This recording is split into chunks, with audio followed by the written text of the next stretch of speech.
bienvenidos a mi canal de arrendamientos rústicos y derecho agrario.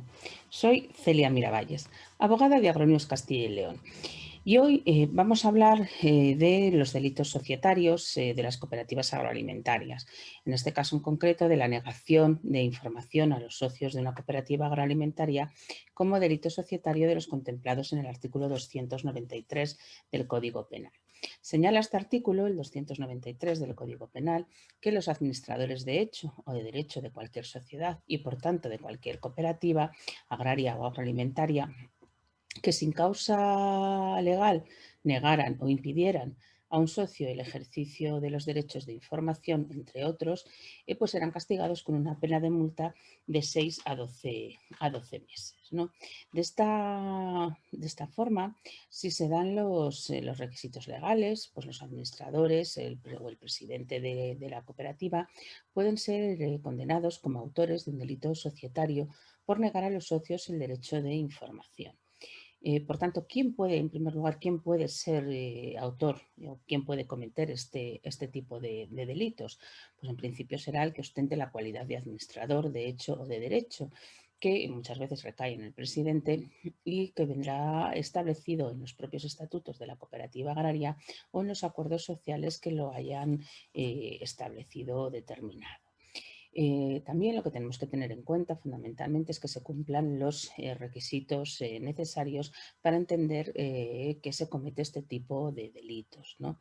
En primer lugar, el primer requisito es obviamente negar o impedir el ejercicio de los llamados derechos políticos societarios, es decir, en este caso en concreto, negar el derecho de información.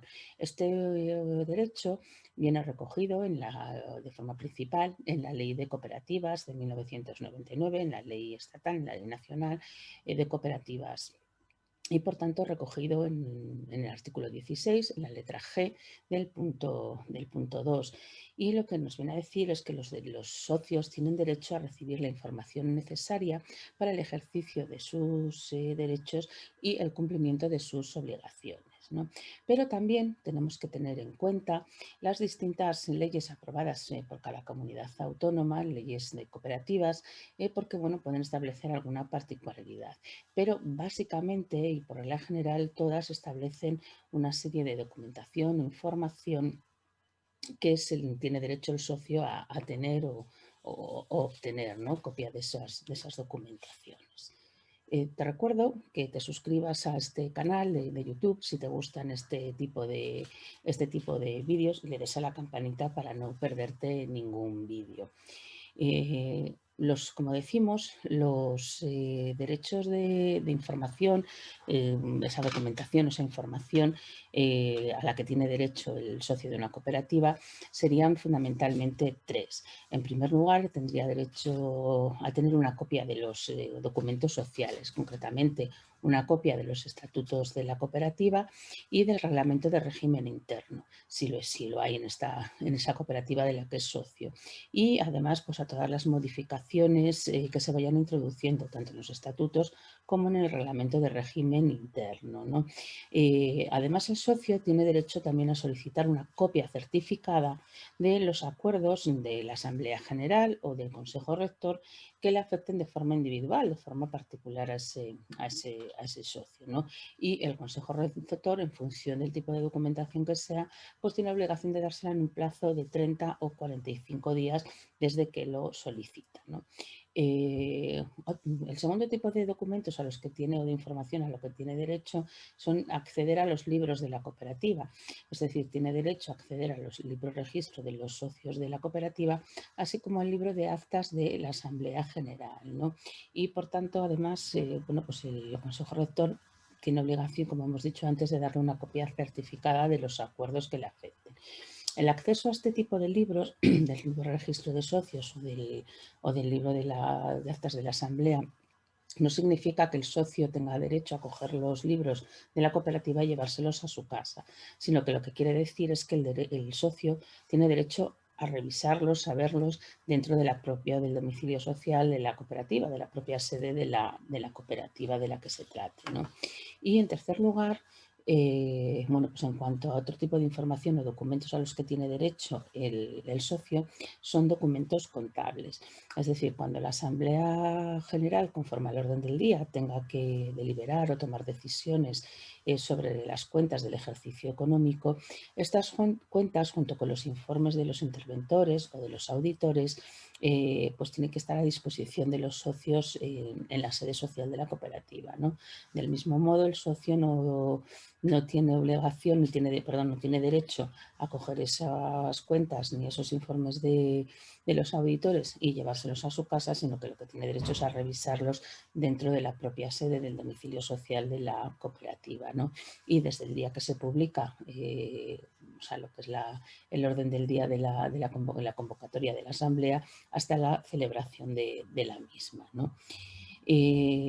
Además, como tercer requisito de los que estamos hablando para entenderse que se tiene que cometer el delito de societario del artículo 293 del Código Penal, es que el administrador tiene que realizar una negativa a dar esa información de forma injustificada y reiterada. Es decir, que no tiene que haber ninguna causa legal que justifique esa denegación de información. Es decir, que si una ley establece, una sentencia establece que no tiene obligación la cooperativa de darle determinada información al socio, pues si se la niega no se está cometiendo absolutamente ningún delito, ¿no? Por tanto, para que haya delito, pues tiene que haber una denegación de información de forma injustificada. Es decir, el administrador tiene que negar o impedir ese derecho de información, bien sin alegar ninguna causa, o bien alegando una causa inexistente, que no existe, o alegando una causa manifiestamente abusiva, ¿no? Por lo que previamente, por tanto, tiene que haber una solicitud de esa información por parte del socio a la cooperativa, ¿no? Hombre, lo que siempre recomendamos es que inicialmente pues, se pida de forma verbal si las relaciones son más o menos normales, y en caso de que se deniegue, pues se pida esa información por algún medio que deje constancia de que se ha solicitado de alguna manera fehaciente. Es decir, o bien un burofax, o bien un requerimiento notarial, o bien pues, el propio escrito de solicitud que nos lo sellen fechado y firmado por parte de la propia cooperativa, ¿no? Para poder sobre todo justificar en todo caso que se ha solicitado si se nos deniega esa información.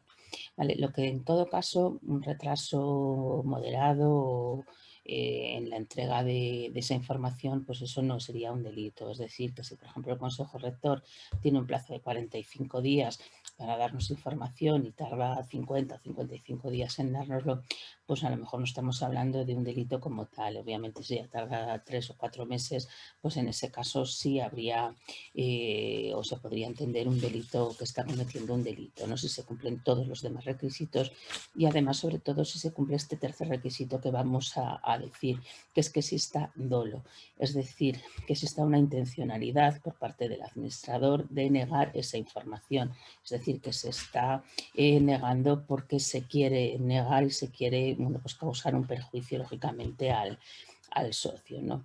Y finalmente, lo que tenemos que saber o conocer es la pena que está prevista para este tipo de delitos, ¿no? El Código Penal lo que nos habla es de una multa de 6 a 12 meses de multa. Por tanto, estamos hablando de que es una pena económica de dinero y no una pena de prisión o privación de libertad, ¿no? Estas penas económicas, la manera de determinarlas es que el juez, en función de lo solicitado por el Ministerio Fiscal, la acusación particular y la defensa, pues establece una determinada cantidad por día. Es decir, si por ejemplo habla de 60 euros al día y se le ha condenado a 6 meses de multa, pues habrá que multiplicar esos 60 euros diarios por 6 meses que se le ha condenado, y la cuantía finalmente que salga es a la que se le condenará, que no es una cantidad ni que vaya a la cooperativa, por supuesto, ni que vaya al socio perjudicado, es una cantidad que va al propio juzgado. Si te ha gustado el vídeo, puedes darle a me gusta. Puedes suscribirte a mi canal de YouTube dándole a la campanita para no perderte ningún vídeo. También puedes ir al blog Nuestro Abogado Responde, que tenemos en la web www.agoníoscastillaleon.com. Y si quieres un documento legal agrario, puedes ir al blog Nuestro Abogado Responde, que tenemos en la web www.agoníoscastillaleon.com. Muchas gracias.